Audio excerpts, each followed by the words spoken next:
జై భారత్. అయోధ్యరాజు విశ్లేషణ.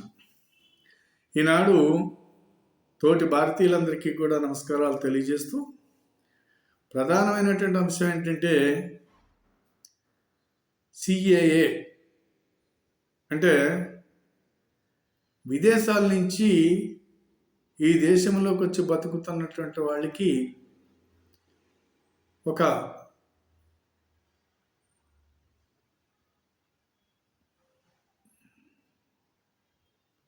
పౌరుషత్వం ఇవ్వాలనేటువంటి ఒక ఆలోచనతోటి ఏర్పడినటువంటి ఈ చట్టం. సరే, విదేశాల నుంచి వచ్చినటువంటి వాళ్ళు అంటే అందరికీ కాదు. ఇక్కడ ఏదైతే భారతదేశం యొక్క విభజన జరిగిన తర్వాత ఇక్కడ ఉన్నటువంటి ముస్లింలు, ఆనాడు ఉన్నటువంటి ముస్లిం నాయకుడు అనేటువంటి మహమ్మద్ జిన్నా గారు మాకు ఏర్పాటువాదం తీసుకొచ్చి మాకు ఒక రాష్ట్రం ఒక దేశం కావాలని ఎడగొట్టుకుని వెళ్ళాడు ఈ దేశంలో నుంచి. ఆ రోజున ఇక్కడ ఉన్నటువంటి ముస్లింలందరూ కూడా అక్కడికి వెళ్ళిపోవాలి. కానీ మన భారతదేశంలోనే మాకు సుఖంగా ఉంటుందని చెప్పేసి వెళ్ళలేదు. దాన్ని మనం అంగీకరించాం కూడా. వెళ్ళటానికి మనం ఏమి ఇష్టపడలేదు. వాళ్ళు ఎడగొట్టుకున్నారు అంతే. ఎడగొట్టుకుని పోయేవాళ్ళు పోయారు, ఉండేవాళ్ళు ఉన్నారు. మత ప్రాతిపదికన ఆ రోజుని విడగొట్టుకున్నారు కదా.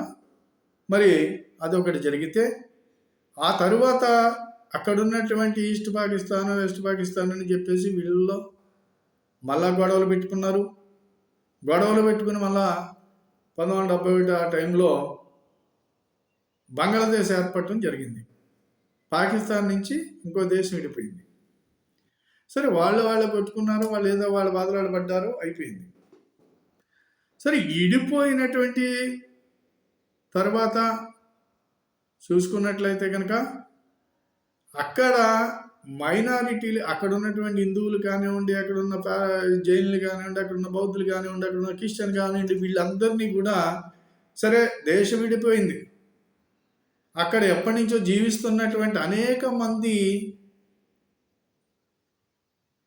ప్రజల్ని ఇక్కడ ముస్లిం దేశము, ఈ దేశంలో ఉండటానికి వీల్లేదు అని చెప్పేసి అక్కడ ఉన్నటువంటి హిందువుల్ని కానివ్వండి, అక్కడ ఆ ఇస్లాం మతం కానిటువంటి వాళ్ళందరినీ కూడా హింసలు పెట్టారు, చంపారు. వాళ్ళ యొక్క దాళ్ళకు తట్టుకోలేక సావగా మిగిలినటువంటి వాళ్ళు భారతదేశంలోకి వచ్చి బతుకుతూ ఉన్నారు. అలాగే ఆఫ్ఘనిస్తాన్ నుంచి. ఆఫ్ఘనిస్తాన్లో అక్కడ ఉన్నటువంటి బౌద్ధాలయాలు పడగొట్టారు, అక్కడ అనేకం చేశారు. అక్కడ ఉన్నటువంటి బౌద్ధులు ఎవరు ఇక్కడ ఉంటారు వీల్లేదు, మాకు ముస్లింలు తక్కువ వేరే వాళ్ళు ఉంటానికి వీల్లేదని అక్కడి నుంచి తప్పలేరు. చంపవలసిన వాళ్ళు చంపేశారు, సావగా మిగిలినటువంటి వాళ్ళు యువతలకు వచ్చి బతుకుతున్నారు. వీళ్ళకి పౌరుషత్వం ఇవ్వాలనేటువంటిది ఎప్పటి నుంచో జరుగుతుంది మనకి. సరే, ఆనాడు ఉన్నటువంటి ప్రభుత్వాలు సరైనటువంటి చేయలేకపోవటం కానివ్వండి, ఈ రోజున మామూలుగా మనకు అనేక రకాల కీలకమైనటువంటి విషయాల్లో ఈనాడు అధికారంలో ఉన్నటువంటి మోదీజీ ప్రభుత్వం ఏదైతే ఉన్నదో, ఈ ప్రభుత్వం ప్రతి ఒక్క ఈ రకమైనటువంటి కీలకమైనటువంటి విషయాలన్నింటిలోని కూడా వీటిని మనం పరిష్కరించుకుని ముందుకెళ్ళాలి ఈ దేశంలో అని చెప్పేసి వీళ్ళ ఆలోచనతోటి రిస్క్ అయినప్పటికైనా సరే చాలా జాగ్రత్తగా ఆలోచించుకుంటూ అడుగులేసుకుంటూ 370 ఆర్టికల్ కానివ్వండి దాన్ని రద్దు చేసి కాశ్మీర్ని ఈ రోజుని ప్రశాంతంగా జీవించే వాతావరణాన్ని కల్పించారు. సరిహద్దు దేశాలు ఏ అయితే ఉన్నాయో వాటిని పుచ్చుల పగలగొట్టి ఎక్కడ ఉంచాలో అక్కడ ఉంచారు. జాగ్రత్తగా ఉండమని మనం మామూలుగా అక్కడ మనకు రక్షణ కల్పించారు. ఏదైతే వివక్షకు గురి అయినటువంటి స్త్రీమూర్తి ఏదైతే ఉన్నదో, ముస్లిం యొక్క స్త్రీలు ఎవరైతే ఉన్నారో వాళ్ళకి త్రిపుల్ తలాక్ అనేటువంటిది వాళ్ళకి ప్రాణగండంగా తయారైనటువంటిది. వాళ్ళ ఆత్మగౌరవానికి ఘాతం కలిగించేటువంటి ఏదైతే వాళ్ళ చట్టం ఉందో, మత చట్టం, దాన్ని రద్దు చేసి త్రిపుల్ తలాక్ని ఆడవాళ్ళకి భవిష్యగా ఆ ముస్లిం స్త్రీలకి ఒక గౌరవమైన స్థానాన్ని కల్పించి ఒక చట్టాన్ని చేశారు. అలాగే ఒక్కొక్కటి మీకు అన్ని చట్టాలు చేసుకుంటూ ఎక్కడికక్కడ మామూలుగా విషయం కానివ్వండి, అన్నిటిని కూడా ఏవైతే ఎప్పటి నుంచో ఒక ఇబ్బందికరమైనటువంటి పరిస్థితులు, వివాదమైనటువంటి విషయాలన్నిటిని కూడా సక్రమంగా చేసుకుంటూ వారు ముందుకెళ్తూ భారతదేశంలో ఈ 10 సంవత్సరాలుగా ఏ ఉగ్రవాదిని లోపలికి ఎంటనండి, ఎక్కడ బాంబ్ బాస్టింగ్ చేయనివ్వకుండా ఎక్కడికక్కడ ఏ ఉగ్రవాదిని దొరికినా ఏరి పారేస్తూ ఎంతో అప్రమత్తంగా దేశాన్ని ఒక సైనికుడిగా, ఒక రక్షకుడిగా కూడా దేశ రక్షణకి ఒక సైనికుడిగా పనిచేస్తున్నటువంటి ఈనాడు ఉన్నటువంటి ప్రధానమంత్రి. సరే, ఇటువంటివన్నీ జరుగుతున్నప్పటికైనా కాశ్మీర్‌లో హిందువుల పైన జరిగినటువంటి మారణహోమం అన్నీ కూడా మనకు తెలుసు. 1990 ఆ టైంలో జరిగినటువంటియన్నీ కూడా. ఇక్కడ ఉన్నటువంటి మేధావులందరికీ తెలుసు. ఇక్కడ ఉన్నటువంటి అపర మేధావులని చెప్పుకొని మీడియా ముందరకు వచ్చి సొల్లు చెప్పేటువంటి పరికమాల మేధావులందరికీ తెలుసు. వాటి గురించి ఇలా మాట్లాడరు. ఇక్కడ ఉన్నటువంటి మీడియాలు చూపించవు. ఇలాంటి పరిస్థితుల్లో వివక్ష జరిగి బంగ్లాదేశ్ నుంచి, ఆఫ్ఘనిస్తాన్ నుంచి, పాకిస్తాన్ నుంచి యువతలకు వచ్చి బతుకుతున్నటువంటి వారందరినీ కూడా వాళ్ళకు ఒక పౌరుషత్వం ఇచ్చి దేశ పౌరులుగా జీవించే హక్కు కల్పించడం కోసం తీసుకొచ్చినటువంటిదే సిఏఏ అనేటువంటిది. పోతే దానికి ఏం చెబుతున్నారు ఇప్పుడు వీళ్ళు? చాలామంది గొగ్గోలు పెడుతూ ఉన్నారు. చాలామంది అంటే ఎవరో కాదు, ముస్లింల్లో భారతీయులుగా జీవించాలనుకునే వాళ్ళు దీన్ని స్వాగతిస్తున్నారు. ఇక్కడ చిచ్చు పెట్టాలి, మన యొక్క మతం పేరు చెప్పి చిచ్చు పెట్టి పబ్బం గడుపుకోవాలి అనేటువంటి వాళ్ళు, ఇది ముస్లింలకు అన్యాయం జరుగుతుంది అని చెప్పేసి కుహానా మేధావులు కానివ్వండి, ముస్లింల్లో కొంతమంది ఈ యొక్క కానివ్వండి, వీటితో పాటు క్రిస్టియన్లో కొంతమంది ఉన్నారు, వాళ్ళు కానివ్వండి పాస్టర్లు. ఏంటంటే మీకు దొరకదా? ఏమనుకుంటున్నారు మీరు? అక్కడ నుంచి యువతలకు వచ్చి తన్ని తవరేసినటువంటి క్రిస్టియన్కి ఇక్కడ పౌరసత్వం ఇస్తున్నారు. ముస్లిం సోదరులకు మేము అండగా ఉంటామంటాడు ఒకడు. సిఏఏని అమలు జరిపించమంటాడు ఒకడు. సిఏఏ అమలు జరిగితే మోకాళ్ళు తీసేస్తున్నాం అంటున్నాడు. ఎవడో అజయ్ అంట. నీ మోకాళ్ళు తీసేయకుండా చూసుకో. భారతదేశంలో ఎలా పరిపాలించాలో మిమ్మల్ని అందరినీ ఎవరిని ఎక్కడ పెట్టి మోకాళ్ళు తీయాలో కూడా ఇక్కడ పరిపాలించే వాళ్ళకి తెలుసు, ఇక్కడ చట్టాలకే తెలుసు. అందుకని పిచ్చి కోతలు వేయకండి. ఇకపోతే ముస్లింలకు అన్యాయం జరిగింది. ఎలాగ అన్యాయం జరిగింది? ఈ దేశంలో 21 కోట్ల మంది దేశంలో ముస్లింలు ఎంతో స్వేచ్ఛగా ప్రపంచంలో ఎక్కడా లేనటువంటి స్వేచ్ఛను ఇక్కడ అనిపిస్తున్నారు.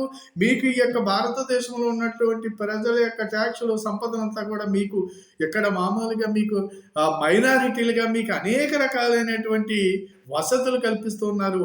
దానికి నష్టపోయేది ఇక్కడ ఉండేటువంటి హిందూ సమాజమే. అయినా మీకు ఇక్కడ ఏర్పాటువాదం తీసుకురావడానికే మీరు బతుకుతారు. ఏర్పాటువాదం తీసుకురావాలని చూస్తున్నారు. అసలు ముస్లింలను ఇక్కడ పంపుతారని కానీ చెప్పారు.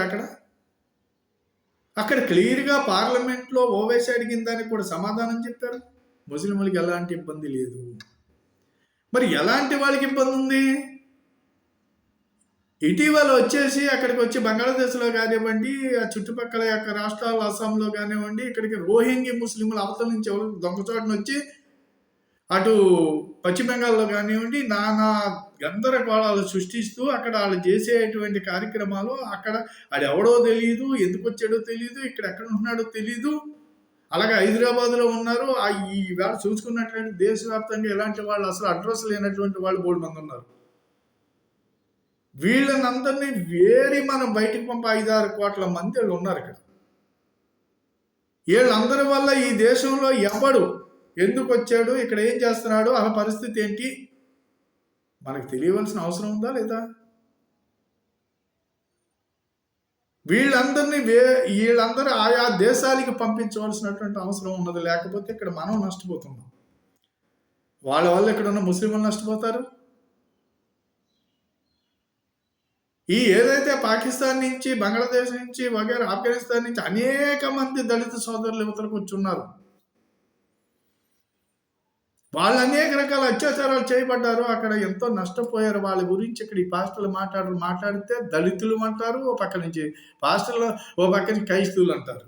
అక్కడ జరిగే క్రైస్తవులకి పాకిస్తాన్లో ఒక రోజున నేను టీవీలో చూసి నాకు నిజంకి మనసు చలించిపోయింది. ఒక తల్లి కూతుర్ని రోడ్డు మీదకి తీసుకొచ్చి దళిత స్త్రీల్ని వాళ్ళ బట్టలు ఇప్పేసి రోడ్డు మీద నుంచోబెట్టి వాళ్ళ కొడుతుంటే ఇక్కడున్న సమాజానికి కనిపించలేదు, ఇక్కడ ఉన్నటువంటి దళితులకు కనిపించలేదు, ఎక్కడున్న పాస్టర్లకు కనిపించలేదు.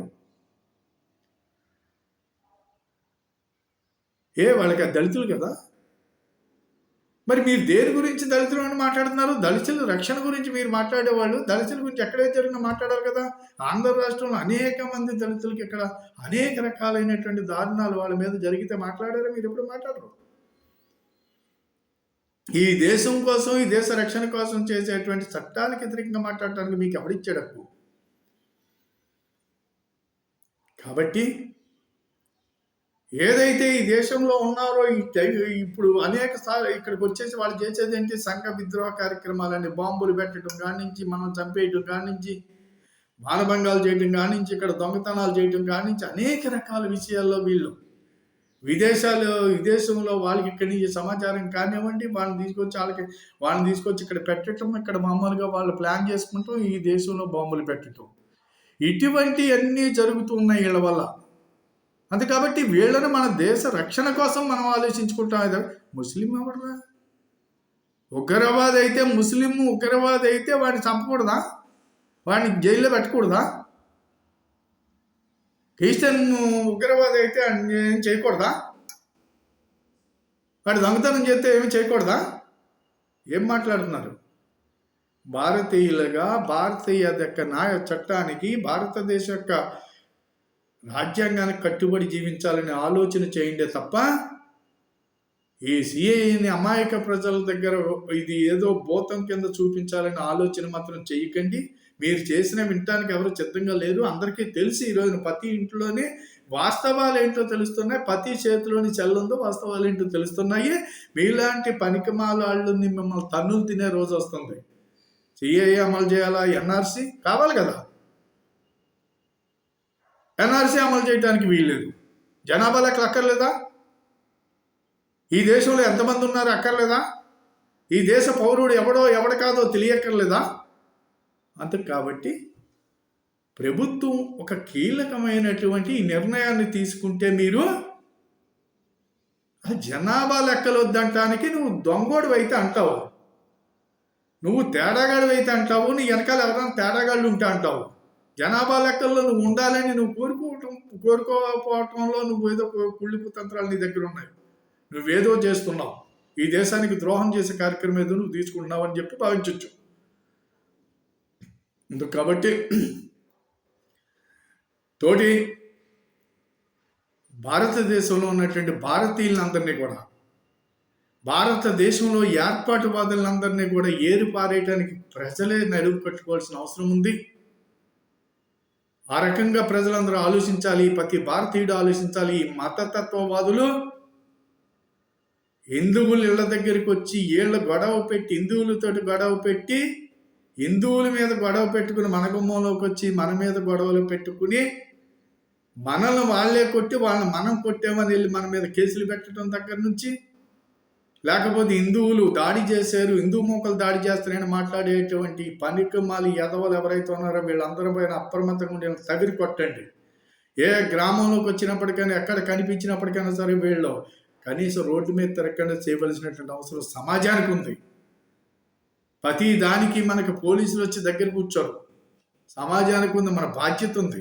ఇలాంటి వాళ్ళని, ఇలాంటి చీడ అనేది ఆ చుట్టుపక్కల చీడ పట్టకుండా చూసుకోండి అని చెప్పేసి తోటి భారతీయులందరికీ నమస్కారాలు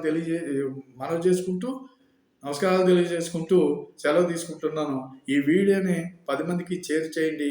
ఈ వీడియోని లైక్ చేసి నాకు కామెంట్ రూపంలో మీ దగ్గర ఉన్న సమాచారాన్ని ఉంటే నాకు పంపిస్తే ఖచ్చితంగా నేను దాన్ని కూడా ఇందులో పొందుపరుస్తానని చెప్పేసి కోరుతూ సెలవు తీసుకుంటున్నాను. జై భారత్, జై హింద్.